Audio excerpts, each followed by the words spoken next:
ஆடி அமாவாசை என்பது முன்னோர்களை நினைத்து பிதுர் தர்ப்பணம் செய்வதற்கு ஏற்ற காலமாக இருப்பதனால் அன்றைய தினம் தந்தையை இழந்தவர்கள் விரதம் அனுஷ்டிக்கின்றனர். மதுர்காரனாகிய சந்திரனும் பிதுர்காரனாகிய சூரியனும் இந்த கலாச்சாரத்தில் வணங்கக்கூடியவர்கள். சந்திரன் என்றால் தாய் மற்றும் தாய் வழி உறவினர்கள், சூரியன் என்றால் தந்தை மற்றும் தந்தை வழி உறவினர்கள்.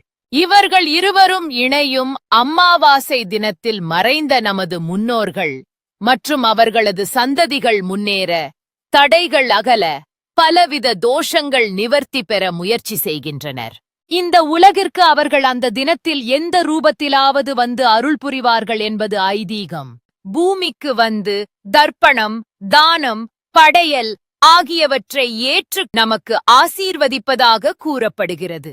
அதனால்தான் அன்று காகத்திற்கு உணவு வைத்து பின்பு நாம் உணவு அருந்த வேண்டும் என்று சம்பிரதாயம் கடைபிடிக்கப்படுகிறது. அமாவாசை அன்று மட்டுமல்ல, தினமும் காகத்திற்கு உணவு வைத்துதான் நாம் உணவு சாப்பிட வேண்டும். நம் வேலைகளை தொடர தினமும் நமது மூதாதையர்களை நினைத்து தொடங்க வேண்டும். திருமணத் தடை, குழந்தை பிறப்பு தாமதம், வறுமை, நீடித்த நோய் மற்றும் தொல்லை ஆகியவை விலக நமது முன்னோர்களுக்கு சரியான முறையில் பித்ருபூஜை செய்தால் நல்ல முன்னேற்றம் காணலாம். நமது பாவங்கள் அனைத்தும் பித்ருபூஜை மூலம் விலகும் என்பதால் நம்பிக்கை உள்ளது.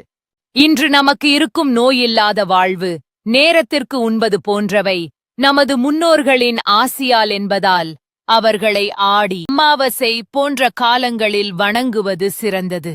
இயற்கையாக முறையில் இறக்காமல் துர்மரணம் மூலம் இறந்த ஆன்மாக்கள் சாந்தியடையாமல் இருந்தால் சரியான பித்ரு பூஜைகள் மூலம் சாந்தம் கொண்டு அந்த வம்சத்திற்கு ஆசிகளை வழங்கும். அதனால் அன்றைய தினம் பித்ரு பூஜை செய்வது சிறந்தது. சுமங்கலி பெண்கள் ஆடி அமாவாசை விரதம் இருக்கக்கூடாது. தாயை அல்லது தந்தையை அல்லது இருவரையும் இழந்த ஆண்கள் ஆடி அமாவாசை விரதம் இருக்க வேண்டும்.